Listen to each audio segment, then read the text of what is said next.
On the left-hand side of the stage, and we will have our fireside chat.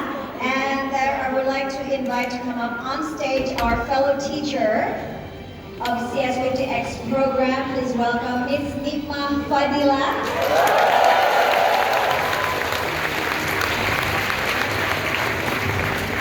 Ms. Nikma, please sit at the center. And I would also like to invite Mas Mentri to please join them on stage for the fireside chat.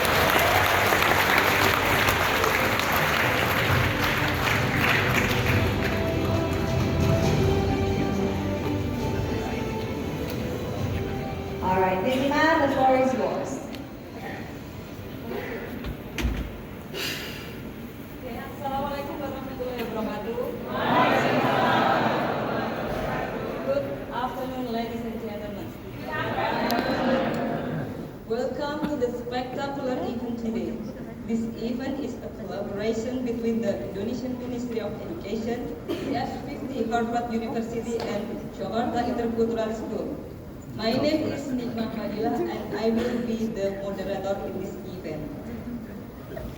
I am grateful to can sit here between the two great people, Professor David J. Malan, current McKay Professor of Computer Science at Harvard University, and Mas Menteri Bapak Nadiem Anwar Makarim, Minister of Education, Culture, Riset, and Teknologi of Indonesia.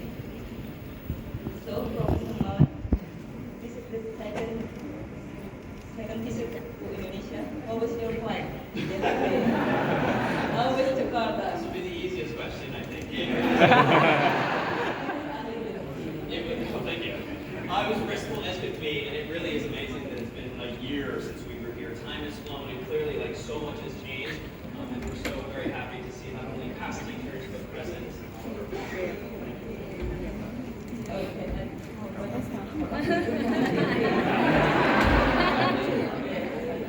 Just want to check, can everyone hear us right now? Yes. How was my day? My day was very good. I had a very relaxing day, which is very rare. And of course, I knew I was going to be sitting here watching Professor Malan's TEDx seminars. I call it his TEDx seminars, which are always fascinating. So for me, an opportunity to learn from him any day, that's an exciting.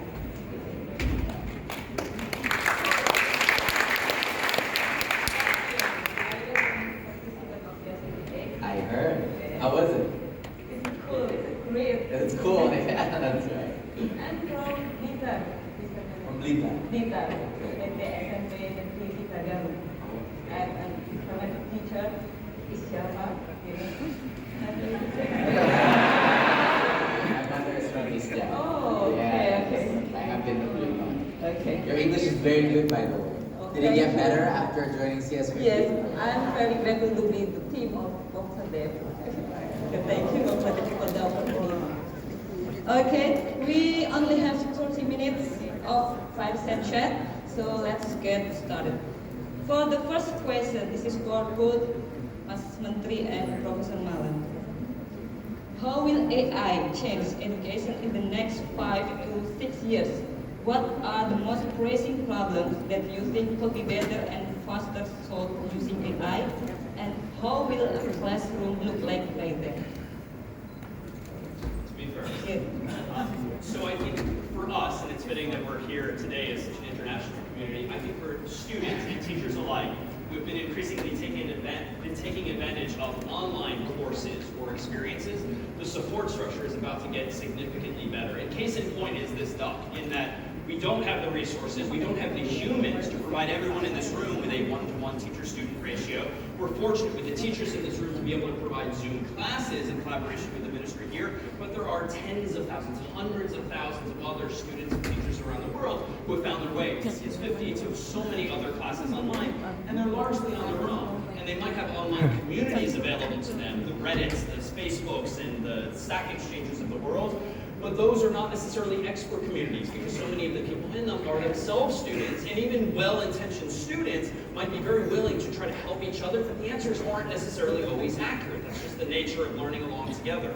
And so I think with AI technologies, particularly can finally provide the support structure that we're so fortunate to be able to in a residential place like Harvard or Yale or beyond, but have never for years been able to do at any sort of scale. And so for us within CS50, I think this is one of the most exciting applications at scale.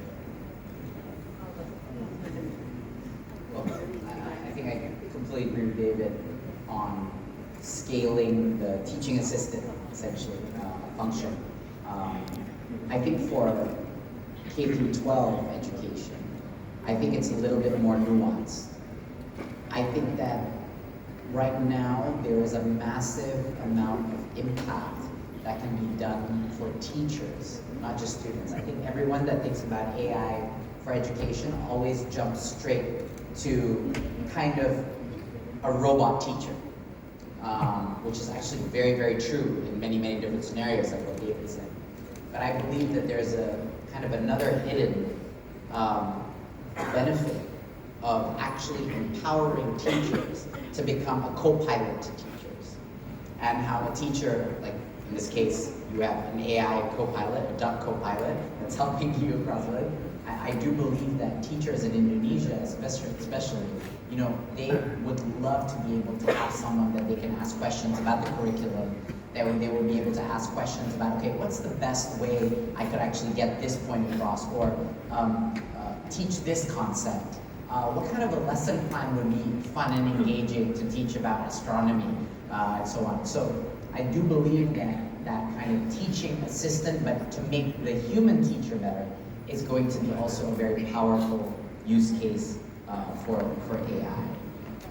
So I think it will solve that problem. I think in the future, when the hallucinations kind of get minimized, I believe it's going to be a very, very powerful tool for students to actually get that one-on-one explanation about why they got something wrong. I feel like that's the most important thing, why they got something wrong, and explain and be able to answer questions like, why is this the case? And that's something that simply a teacher teaching 30 students in a classroom cannot do. They cannot scale that to infinity. So for me, it's so important, the ability to be able to ask questions and get accurate results. I don't think it's there yet, but in the future, I think it will get to that level of accuracy and hallucinations. Okay, thank you, Mas Menteri. So AI in education will enhance experience for both student and teacher. So what role teachers and professors play in the EA enhanced classroom, and what should be done to equip them with the right skill? Role teachers. What role teachers and professors play in the AI enhanced classroom, and what should be done to equip them with the right skill? As Minister Nadiem noted, I think there's an opportunity to enhance the availability of teaching in a classroom, even with the same human ratios that we have among students and teachers. I think very important is going to be to provide teachers, though, with the tools, with the software, that they themselves might not have the time or the technical expertise to implement, as we ourselves within computer science are able to do. Right now, I think we're in this strange time where business is booming in industry, and this is immediately a productivity booster for employees of the companies of Google and Microsoft and the like. But honestly, so often does industry sort of dump on the rest of the world, particularly teachers, new technologies that now we have to figure out how to contend with. And this is why even we sort of just ban the software through policy outright until we can sort of figure things out. And I think that's, one, not an ideal model. I do wish some of our friends in industry were more proactive with providing support for those teachers whose lives, whose classrooms are about to be disrupted as they have this past year. But I think beyond that, providing teachers with the tools and the software by which they can create their own chatbots or their own automation tools for their classroom, so they don't have to just wait for someone to hand it to them, but they themselves can make it in some form. I think that's the sort of support we should ideally provide. Okay, thank you. Okay, for the second question, this is special for you, Professor Malan. Okay. What policy does Harvard implement to deal with the surge of AI use among students and professors? How do you see it differ from other universities? Policy does Harvard implement? The policy that Yes, that deal with the surge of AI use among students and professors. Sure. So Harvard is a very big place, and I think to its credit, some months ago when ChatGPT really made this big splash in the world, they provided faculty members like myself with possible policies that we could adopt in our classroom, possible language we could put into our syllabi, the documents that explain the course's structure to students, but they didn't tell us that we could or could not use AI, nor did they tell us how we should or should not use AI. Some of this, I think, is just from a place of a research institution sort of doing the right thing academically and allowing many people different to explore. I think practically speaking, many of the folks just didn't know what was possible or what to do, and so all the better to defer perhaps to local experts. That said, I do think that summarily just banning tools like this for the long term is clearly the wrong solution. As I alluded to earlier, even if a school might disallow students through firewalls from using ChatGPT, I mean, they can just pull out their phone or VPN. I mean, every student out there knows far more solutions than we to solve those problems, and so that's why I think they should really consider, as places like Harvard have encouraged and allowed, faculty to find more positive. How do I see it different from other universities? I think exactly in that way. I think Harvard and certain institutions have taken a very open-minded wait-and-see approach, which I do think is the right approach, letting 1,000 flowers bloom, so to speak, and figure out what are the right and the wrong ways to use it. And we, CS50, are just one example thereof, either way. But I do think that universities that have clamped down is probably the wrong thing to do. Thank you. This is very clear explanation. Okay, for how do your emancipated learning transformative policies respond to current technological advancement and utilize the benefit of AI, while at the same time answering the need to maintain human agency in the learning process? Well, I do think that AI is only as helpful as the humans that are using it. So if we do not have a digitally literate, and digitally literate does not mean taking CS50. That's rated way too high. Digitally illiterate is being able to use apps and computers and in general know how to work applications, right? Not create them, like some of you can do now. So digital literacy is a fundamental policy in Merdeka Belajar. You'll know how important it is because all of our guru penggeraks, we don't teach them any pedagogy. There's no pedagogy. We're not teaching them how to become better teachers. Okay? We're teaching them how to become better leaders, but the one competency that we prioritize in their training is digital literacy. We teach them how to use different things, so how to spread their ability to, how to use Zoom, how to set up meetings, how to use apps to show how to use presentations as a form of leadership. So, literally, I think one of the most important skill sets that we need teachers to know is how to use basic technology, and then make sure their mindsets are correct so that they'll learn on their own, right? So I think that is something that we always prioritize in all of our policies. We also gave, first time in history, most number of laptops to schools, especially in the regions that don't have access to these equipments. We gave laptops, routers, we're talking millions of them. To schools everywhere across Indonesia, and also we provided free-to-use applications. I think we're the first ministry in Indonesia to have a really dedicated technology team that's huge, a huge technology team that produces free-to-use apps to support teachers and principals. And so that digital transformation is a pivotal part of scaling anything that we do. So emancipated learning will not be able to scale without technology. We did not have an option. It wasn't because we'd like to be digital. We had no choice.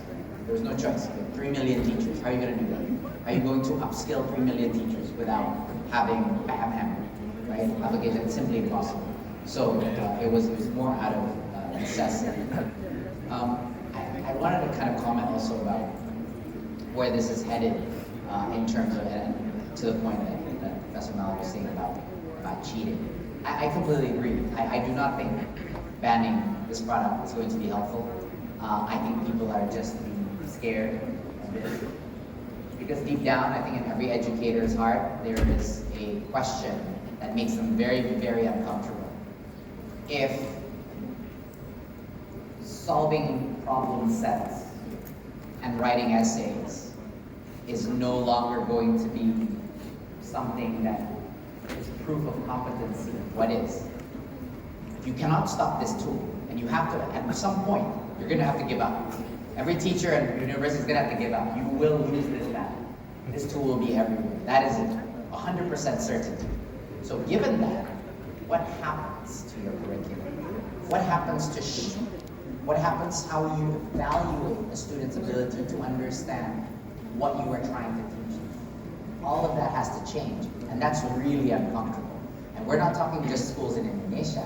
I'm talking about like top global international high schools and universities are struggling with this question because that is how they have assessed students for the first time. But for me personally, not coming from the education space, I kind of love it. I love this confusion phase because it means that finally this whole debate about the relevancy of what school experience should be to the real world, where no one is asking you to write an essay and evaluate it based on how good your grammar is, where no one is asking you to actually solve very specific discrete mathematical problems all the time.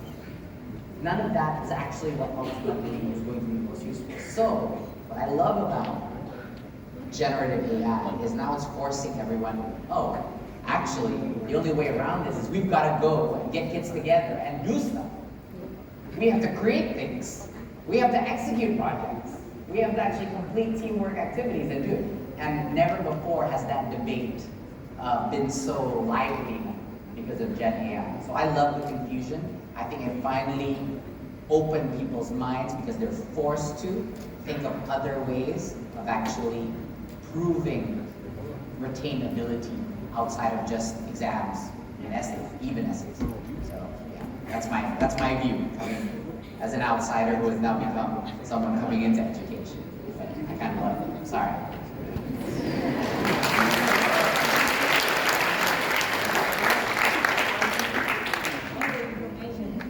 My school also got the 15 Chromebook